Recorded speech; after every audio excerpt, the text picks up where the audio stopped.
Greetings. This is Southern Flair on behalf of Flow TV, and we are so excited to be here today at City Hall, Sugarland Town Center, with the accomplished saxophonist, Teressa Grayson. Yay! You look fabulous, my dear. You are so gorgeous. You have a wonderful CD out, Live to Love. What is the message behind that? What do you want people to get from that? Love.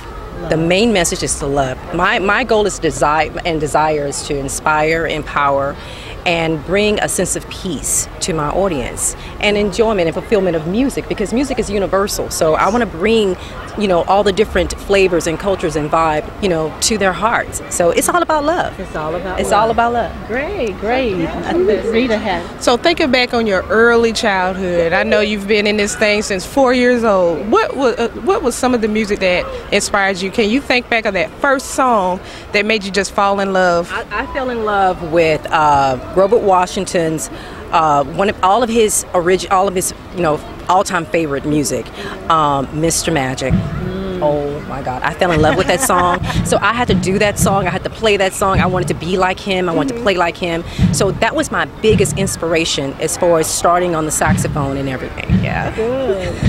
Okay, but we talk about the saxophone, but you've done other instruments, and which is fantastic. So it seems as though you're well-rounded with a lot of different types. And starting at an early age like that, it was amazing to just learn about the instruments. But what was it about the saxophone that just kind of threw everything else away and had you decide that, what, this is it, this is what I want, this is what I love more than anything else I was doing? Well, first of all, the color gold was just exciting to me. So I love gold. I was like, oh my God, it's so rich. Because I started on the clarinet first and then the bass clarinet. I was like, this, I can't go as far as I wanted to go with that. And then, in my church, I grew up in Kojic, so we had saxophone players lined up, to play. So I was like, okay, I'm this little girl playing. I want to sit with them. I want to learn from them. So that was also my inspiration. It was the color. It was the attraction. It was the sound of it. It was so rich and full. A sound bigger than, a regular, any other woodwind instrument, such as the clarinet. So I was like, yeah, I got to take this one. But of course, my teacher put me on a tenor saxophone. So I'm this little girl walking around with this big old instrument, dragging along down the street. But I practice and practice until, perfection. Okay. Yeah. One thing, in watching a lot of your videos, I love your fashion sense and your fashion style. So in your free time, do you think you're going to be developing a fashion line anytime soon? Yes. It's amazing. I mean, of course, one of my degrees is in fashion merchandising. So I have a love. I know how to sew. I was sewing and everything. My mom taught me at an early age. So yeah, boutique and blinging out stuff. Yes. It was so funny because I was young, even playing my saxophone, I was blinging out and bejeweling things and going into the beauty salons and selling them and stuff and doing the hats and stuff. So yeah. I'm excited. Yeah, fashion is it. Yeah. That's a lot of pieces that I'd like to have. Yeah, so in your sophomore album, you incorporate a lot of R&B, pop. I know you love all genres. Yes. So who are some of the R&B influences in your life? Mint Condition and yes, Mint Condition, and then Hall & Oates. Oh my God! See, look at y'all. Look at the expression. Yes. When you say these, like, oh my God, they had the And so when I would play those songs on my live sets, and people were like, okay, I want to take this home. I want to take this home. So that was my inspiration to this sophomore album. I want y'all to be able to take what y'all hear on stage, take it home. So that's my inspiration. And then, of course, I chose some of the top, songs during those times. Those It Never Rains in Southern California, those Sarah Smiles, Takes You Back, and then, Aretha Franklin. Oh my God, Natural Woman. So I'm like, yeah, I had to take those. Now that was a toughie, but anyway, I challenged myself, in things. And then Terrence, of course, with my producer and everything, was also a main key factor in me doing some of the great songs that I was able to accomplish on that album. And I hear you have vocals too as well. Yes. Also, now being from the South and us on Southern Flair, we always want to know, what is your favorite Southern meal? Ew. Okay. All right. My favorite, I love black-eyed peas and cornbread. Oh my God. That is my meal all by itself, okay? And of course, I love my chicken, okay? All right, I love my chicken and my gravy, my mashed potatoes, but black-eyed peas and cornbread. You gonna cry? Yes. Ooh, I love it. Yes. Do you do sweets too? Dessert? Yeah, okay. Hakeem will get me for this one, but I love my chocolate. My chocolate cake, triple chocolate juice, chocolate chip, everything. Chocolate everywhere. There you go. There you go. I have chocolate chips and cookies up there right now. My bed will turn it up. I gotta go eat some because they're gonna eat them all up from me. Before we go, I know you're key on the words "be ready," and I know there are a lot of people that see you and they aspire to have a successful career in the craft that God has called them to. Yes. Tell them what the words "be ready" mean and what advice you'd have for an upcoming Teressa Grayson. My main advice, number one, put God first. You have to be diligent. You have to persevere through all your challenges, and you have to work at it. But the most important thing is giving it your all, setting down time, making time for it. I cannot say anything else. Even my students, as I'm teaching, I encourage them, y'all, it's not going to drop out of the sky.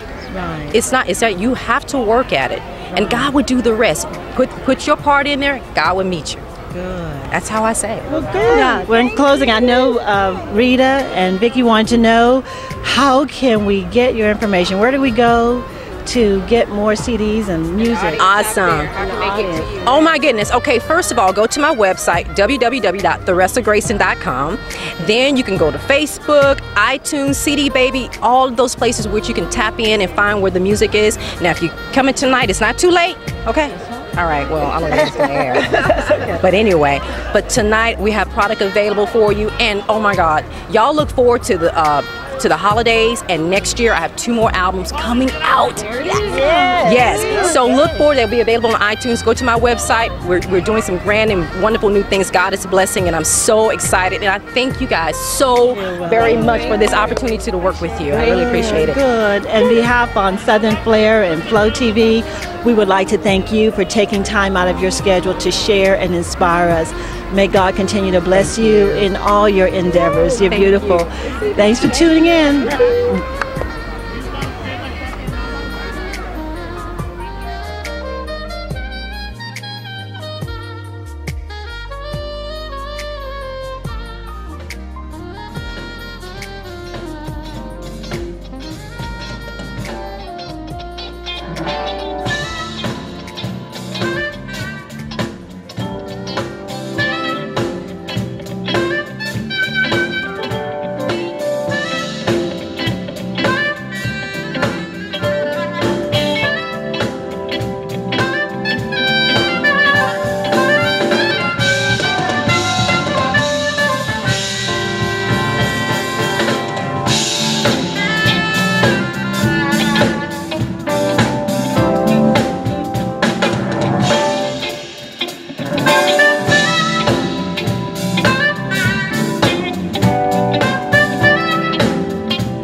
Everybody, we're here on the streets, Sugarland Town Center, and we've been asking the question, what does it take to get a second date? I'm here with Miss Angela, but before she gives you the answer, today is her birthday, so we want to say happy birthday, Angela.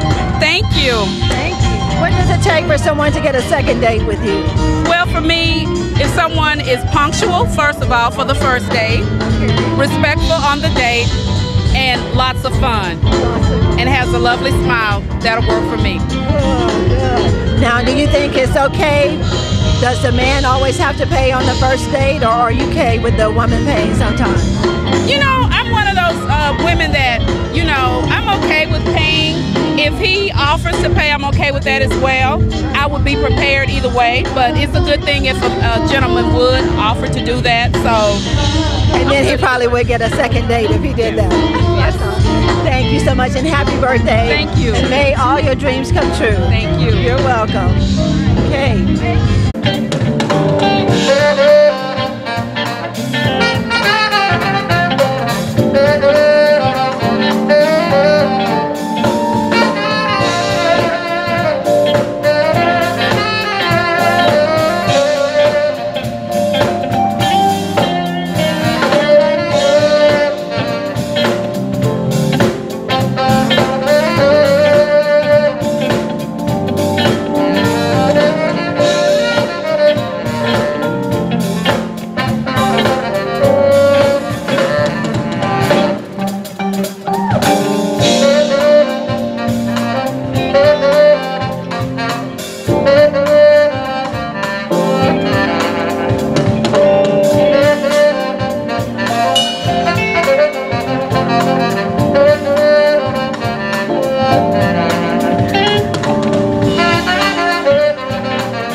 Hi there, everyone. I'm here with Val and Jerry. How are you doing? Hi, how are you doing? Great. Hello there, gang. Good. Well, guess what?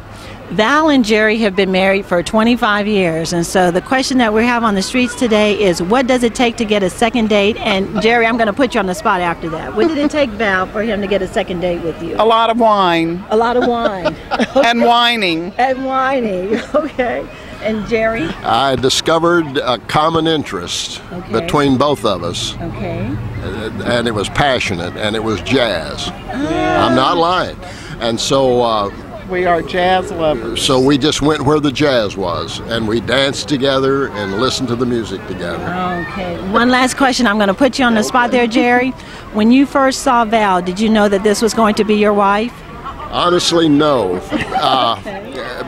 When I first saw her, I already had a wife, but I knew that she was beautiful. Her long legs went all the way to the ground. Good. And when I became single, then I began to go out with her, and that's when we noticed those long legs that went all the way to the ground. Good. And then my last thing I want to ask you, What do you think it takes to have a successful marriage? What do you think is the key to? You have to be partners. You don't have to agree on everything, but you have to come to the same conclusion, and you both have to accept it. Good. And opposites attract, and opposites help each other. We have opposite personalities, But you come together. oh yeah, we come together. Great. Well, thank you so much, Thank Val you. and Jerry. What's your name? I'm Summer. Summer. Summer. Thank you, Summer. You're We enjoyed welcome. it. Thank you. Bye, all. Enjoy the jazz.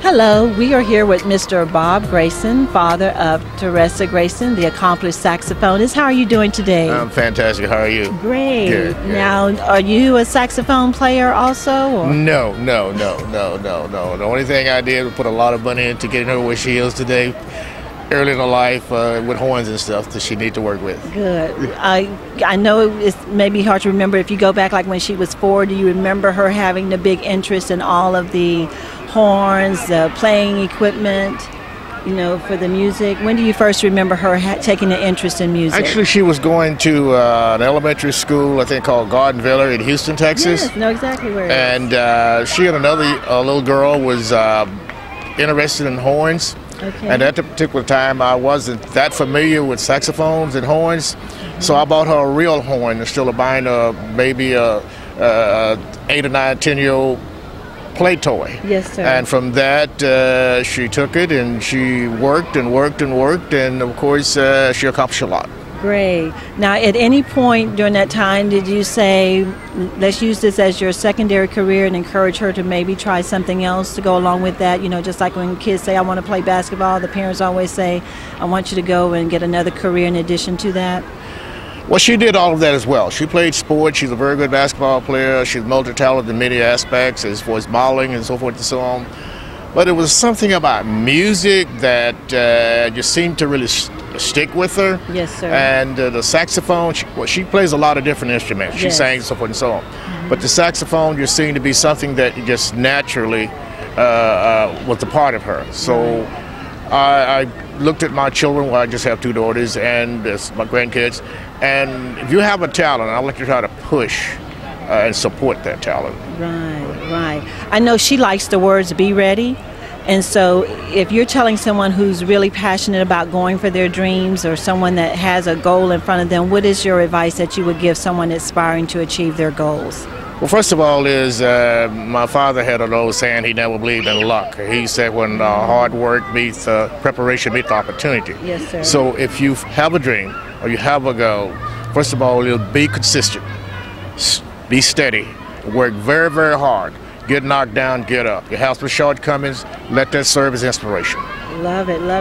Now, she said her favorite Southern dish was black-eyed peas and cornbread. Tell me what your favorite Southern dish is. Well, black-eyed peas and cornbread were right at the top of the list, because we had a lot of them, okay? Okay. And do you cook, too? Are you an excellent cook? No. Old-fashioned, old school. My wife takes care of all that. Good. And I understand. And a wonderful lady she is. Yes, I know she is a wonderful lady. Now, where does Teressa get her fashion sense from, her fashion style? Well, because you're dressed pretty sharp here tonight, too. Yeah. She took fashion designing in college as well, and she's the kind of person who knows what she wants to wear, knows what she wants to do, and she kind of mold and shape her own styles. Okay, and you seem like you've got a lot of life left. What is a couple of goals that you want to accomplish, and what kind of legacy would you like to leave? Well, yes, of course, I'm an old guy. No, you're not. You're a seasoned gentleman. Yes, well, my legacy is to see Teressa, along with the grandkids and great-grandkids that we have goals. Yes, sir. And pursue them. Good. And achieve them to the highest. Good. That's excellent. Okay. Well, tomorrow is football Sunday. Yes. So I hope your team wins. I'm not going to ask who your team is, but I'm hoping that your team will win. Very good. Okay. For tomorrow. Thank you so much, Mr. Bob Grayson, for taking the time to speak with us, and we're looking forward to seeing your lovely daughter on stage. Thank you very much. You're welcome. Okay. Bye-bye. Thanks again. That was Bob Grayson, Teressa Grayson's father. Stay tuned for more Flow TV in just a few moments.